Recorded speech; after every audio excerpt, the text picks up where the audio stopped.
This is the 2026 Jeep Grand Wagoneer Limited. Is it better than ever?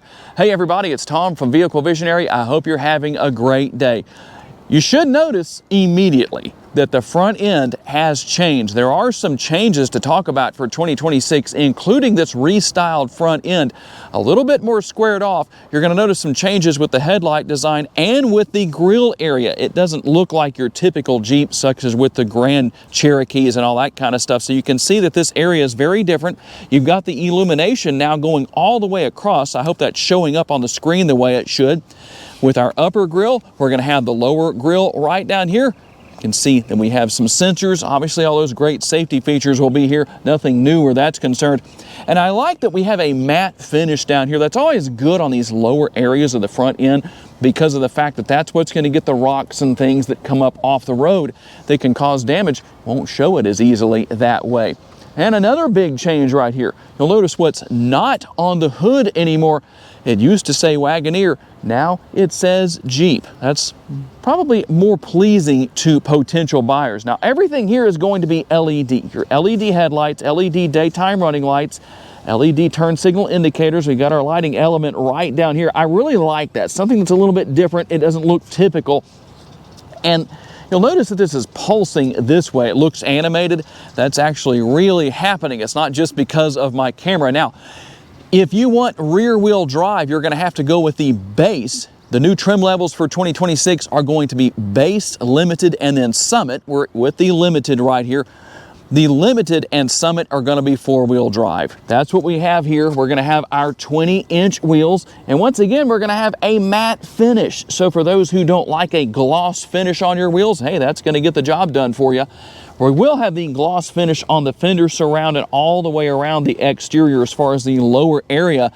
And you'll find your Grand Wagoneer logo here on the door. Pretty big. What do you think about that? That's pretty large, but you know what? It seems to work. With your side view mirrors, they're going to be heated, power adjustable, turn signal indicators built in. You will have your blind spot monitoring built into the glass itself. And I'm going to do this right here just so you can see these power folding side view mirrors as well. You'll also see that we have our power assist steps that are going to pop out when you open the doors. That's going to help out to get in and out. And I don't know how well you can see it, but on the inside of the door handles right here in this area, you're going to have the light right there, so that illuminates things just to make it a little bit easier after dark. Also on the rear doors, let's see if we can get that to come back on for us right there so you can see that. That's going to be there. We'll continue to have the nice large windows, very easy to see out of. Roof rails will be up top so you can get the crossbars and help increase your cargo space. Not that there isn't already a ton here. We'll come to the rear, and once again, we're going to find that animated effect with our turn signal indicators, as you can see. Hopefully that's showing up properly with the camera, depending on how it picks it up. And LED lighting, and once again, that element is going to work its way all the way across back here on the rear area as far as that goes. Now, you don't have any place to hide the rear window wipers, so for those who are looking to conceal that away, well, you really just can't do it.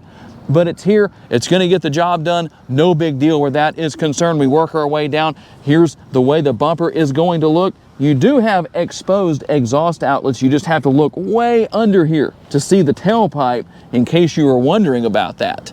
And more big changes to talk about here under the hood. Now, when you come in and see everything, you're going to see that the Grand Wagoneer name is right here on top of this area where all that plastic is. But here's what we're working with. For 2026, we no longer have the old high output Hurricane engine. That's that 540 horsepower engine. That's gone and replaced by the now standard output 3-liter twin turbo that makes 420 horsepower, 468 pounds-feet of torque.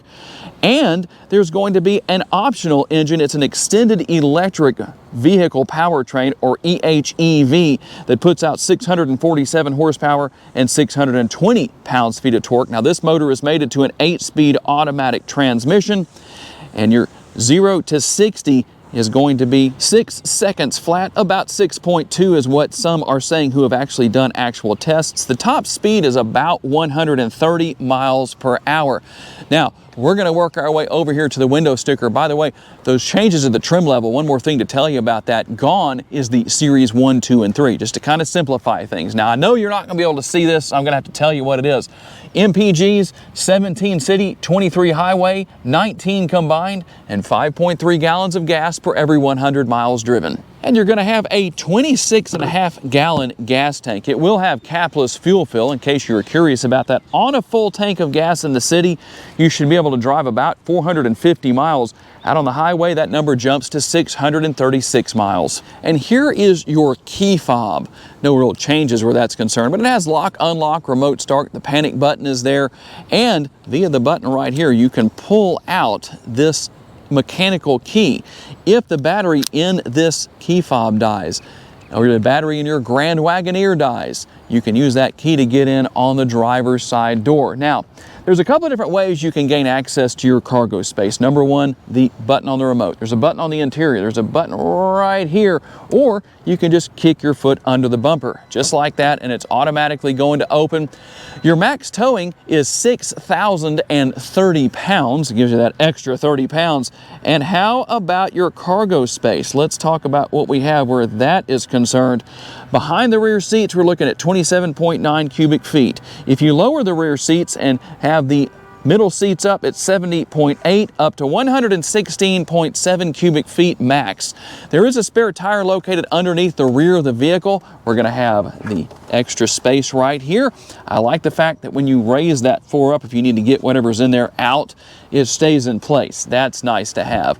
We're going to have right here our 12-volt power outlet. We're going to have our hanger right here, and via these buttons right here, I can lower the middle seats. Now I'm going to show you what happens when I lower those. Those are just going to fall down. You'll have to manually put those back up. The thing I like about these rear buttons is that you can lower and raise these rear seats, and you don't have to worry about anything. They're going to go straight down. I'm not holding any buttons. As you can see, that's nice to have. And then to bring those back up, we're just going to hit that button one more time, just like that. They come up automatically, and it makes things nice and easy. Now, one thing to note here, it's nothing new, but if you're going to close your power tailgate, there is a button there's no button located here in this area where you would normally have it. It's actually located right there. So you push that to close it. Now, before I close it, we also have some cargo area lighting right here, more lighting on the tailgate itself. That's going to be nice and easy. And now I'll push that button and you can see what happens. I know for me at least, it's a habit to go to the tailgate itself because so many full-size SUVs have the button located in that area. Let's talk about what your second and third row passengers are going to find. We have the panoramic sunroof here with the shade drawn forward. The front portion will tilt and slide open if you want to take advantage of that. Now, as far as our door panel goes, plenty of room, a nice large armrest, a little bit of padding, actually quite a bit of padding built in right there. You've got your contrast stitching, the buttons for locking and unlocking the doors and for raising and lower the windows. Also, nice large door bins, plenty of space where that's concerned. There's a nice bottle holder right there. Now, a couple of things about your middle seats. First of all, you can move them back and forth, so that can increase or decrease leg space for your rear passengers. You can also recline the seats just like that. And to gain access to the third row, we just push the button that's right up here on the top of the seat, and we can get back here and take advantage of what we have. Quite a bit of space back here, actually. Now, if the seat's all the way back, I don't know, about right here would be about where it would be. Still a lot of leg space, got a decent amount of headroom, and another sunroof. You've got the rear sunroof back here. And so we can take advantage of that. You have the manual shade to bring back and forth. The nice bright lights are going to be right here. And then right down here in this area, our USB ports are here. A little bit of space for storage right there. Bottle holder. This will determine the recline of the seat backs. And the only thing that I have a complaint about back here is not only the size of the air conditioning vents, but also the location. That should really be here in the roof line because it's a lot closer to the passengers. That way, quicker for them to be able to warm up or cool off depending on the temperature outside. But that's the situation. That's where it is. And to get back out, I can either use the pass-through right there, or I can push that button, get the seat out of the way, and out I go. Okay, let's talk about what your middle row passengers are going to find. I always wish that these automakers with full-size SUVs would make the armrest a little bit longer. You can see how my arm fits on there mostly, but from here up obviously hangs off. I don't want to put it this far back because this is not going to be comfortable, but that's what we have with that. Reclining the seats, there is a lot of recline. Now that would be difficult for the passengers back there, so don't do that, but if there's no one back there, that's no big deal. We've got the grab handle right here. We're gonna have rear seat pockets on the back of each seat, and then our command center with the air conditioning vents. Here is our third zone of climate control, fan speed, temperature, 3 stages of heated seats with the captain's chairs right here, or your settings right there. And then we're gonna have our power outlet right here, multiple USB options, and then a 12-volt power outlet. And last but not least, a little bit of storage space right here. A phone could fit there or whatever, and some cup holders. The sticker price is $77,730 at Hebert's Town & Country. If you want to know more, check out the link in the description of the video. Up here with the upper console, there's your button for opening and closing the tailgate. As I mentioned, there's that button on the interior. We also have the buttons for our lights right here. SOS, you can see what all's going on up here, everything for your shade and your power sunroof, all of that's going to be here. You also have your sunglass holder right there, and we'll work our way down across the dash area. You can take a look at what we're going to have as far as that goes. You're going to have your glove box area down there, a little bit of space within, nothing out of the ordinary, just a typical glove box. The passenger side door panel will have controls for your power windows, power locks, nice large armrest, and the nice large door bin. Now, we're going to work our way over here to the driver's side. A couple of things that are going to be different. Seat memory for the driver's seat. By the way, both seats are power adjustable with lumbar support, and they're heated and ventilated.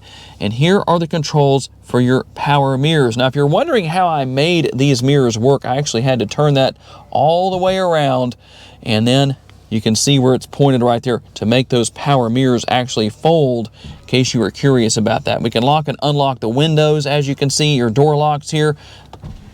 We've got our power windows. One touch up, one touch down in the front, but they're one touch down for the rear, and you'll have to hold the button like that to get the window to go back up. Here's the control for your lights, your exterior lighting, your headlights and your taillights. The power parking brake is right here. You can dim or adjust lighting in the interior right here. You do have a power adjustable steering wheel, and it is also heated. Here's everything for your cruise control, all that good stuff. And right here, some more of our controls that allow us to go through quite a bit of information and details through the the driver's display. You can see what all is here. We can go all the way through. There's your tire pressure monitor. If you want to see that, you can see what's going on there. And then we can also use the arrows on the side here, depending on how you want to set things up. You can go through and make changes there. I'm pushing the button right here to change the overall look of the display and what is actually shown there, in case you wanted to know how to do that. On the rear of the steering wheel, we have controls for audio on one side, and then you can adjust what you're listening to on the other. Everything for your front and rear window wipers right here on the right, and then everything for your turn signal indicators right here on the left-hand side. And here is our center screen. You can see that you have your built-in navigation. Whatever you want to listen to will be there. A couple of widgets that can be added depending on what you want with that. You've got everything for your media right here. Comfort is here. Now, I don't mean to mislead anybody. This is not the only place you can work with comfort. The good news is you do have physical controls, but over here on the side of the screen on each side, you'll have your heated and ventilated seat settings, heated steering wheel right here on the left-hand side, and then everything for phone. You're going to have Apple CarPlay and Android Auto. If you want to take advantage of that, we can go right here to vehicle, and we can see a few different things that we can look at depending on what we need to do. As far as that goes, we can make a few little adjustments. We can fold down the headrest. You can see what all is here, and then we can come right here.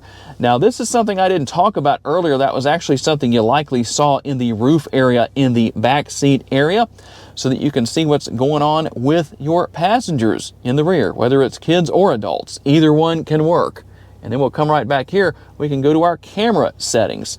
So there you go. You can see what you have there as far as that goes. We can check our surroundings. Now that is the only camera on this model, which is a little bit of a surprise at this price point. There are your apps as far as that goes. And then you can scroll through and get to your different apps, whatever you need to do right there. And then you're going to have navigation right here. So it actually takes up more of the screen than what I showed earlier in the video. And I'm going to go into reverse and let you see once again, there is your backup camera, so you can see your surroundings back there. We'll also find right here we can turn on and off the radio. You can adjust your volume. And here are our physical controls for the air conditioning that I mentioned to you. Nice to have that right there. One thing that I do think is interesting, your wireless charging pad is right here, and you have to look way down or be able to do it by feel to get to your USB ports and your 12-volt power outlet. It's just kind of far back there. Seems a little bit too far for me, but that's the situation. Then we're going to have our button right here to turn off our auto stop start, your lane assist right there. You can do that if you need to take advantage of that. We're also going to have our traction control, and then you can turn the hazard lights on and off depending on your situation. Now here is our shifter. I know a lot of people don't like this style of shifter. Tell me which person you are. But it's just a dial basically to go into reverse, neutral, drive, and then all the way over to the left, back into park. And here is our drive mode selector. Now you can see what your drive modes are on this area right here on the center console, but that's not the only place where you can see it. You can also see that right here on the driver's display. So you can see what we have as far as that goes. We've got snow. We're going to have our auto right there if we want to take advantage of that. You've got sport. You've got the checkered flag it's sitting on right there, I guess, to say it's going to be fast. I don't know. Something like that. And your cup holders are concealed away right here if you want to do that. And a couple of interesting notes here about the center console. A few things to talk about. Number one, you've got the armrest here for the driver and the passenger. Number two, we're going to have this area right here that opens up. There's a couple of USB ports on the inside right there. If you want to take advantage of those, we can close that up, and then we can come right here and actually open up this center section. Let me get that piece of paper out of there. And it's actually really deep down there, quite a bit of space. And here is a quick sampling of the 19-speaker audio system that you have here in this Grand Wagoneer Limited.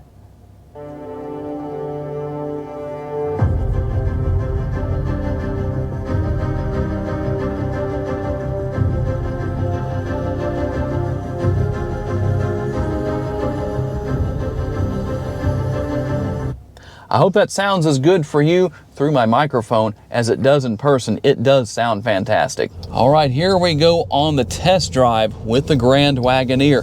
First time I've been in a Grand Wagoneer in a while, probably a year or two. Now I'm in sport mode, so we're getting up to speed very easily. No problem at all. You can feel that the engine and the transmission are working very easy, not having to struggle to get there. Now we'll go into a different mode. We'll just go into auto. Actually, we'll go into a different mode than that just to see how it does. And we're still getting down the road just fine with everything. It's very easy to see out of. That's one thing I really like here with these nice large windows. Now you do have your blind spot monitoring built in and your lane keeping assist as far as all that goes. All those great safety features, depending on what you need to take advantage of, they're all here. Four-wheel drive for those that need the traction, the extra traction in those low traction situations. Maybe you live somewhere where you get a lot of snow and ice, or you have a real steep driveway with some gravel or something that you have to get up and down in the mountains. I actually know somebody who has to do that, and if you don't have four-wheel drive or all-wheel drive, it's very hard to get up his driveway anytime, especially when it snows. And the technology here, I like the fact that it's not an overload, it's not too much. It works pretty easily. Now let's see if we can get through here. There we go. Now we're going to get up to speed real quick. Not too quick, but you know what? That's not too bad. Not a high output engine, so that's still going to get the job done for you nicely. A very comfortable ride quality. The seats themselves are comfortable. Plenty of adjustability with the driver's seat between the seat itself and the steering wheel. You're also going to have the heated and ventilated functionality, lumbar support. It's all going to be here, and a lot of room in all 3 rows, even the 3rd row. That's not something you normally get. It's typically going to be the 1st and 2nd rows that have the most space.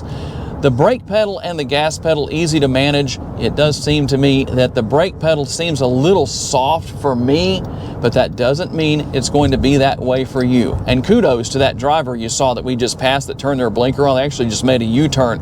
I'm glad they waited until I passed before we did that. That's not how we get views, by getting into an accident. And there it is, the 2026 Jeep Grand Wagoneer Limited. Did Jeep make the right changes? Tell me what you think down in the comments section. I'm always curious to receive your feedback. If you want to know more, check out the link that's in the description to the Hebert's Town and Country website. That's where we borrowed this model. I appreciate them for letting us do that, and I appreciate all of you for giving us the opportunity to give you a vision for your next vehicle. If you enjoyed this video, please hit the like button. We appreciate that, and it is very helpful to us. Make sure to subscribe and share this video on your timelines on social media. And if you would like to learn about additional vehicles you may wish to consider purchasing, check out the video that's on the screen right now, and we'll see you there.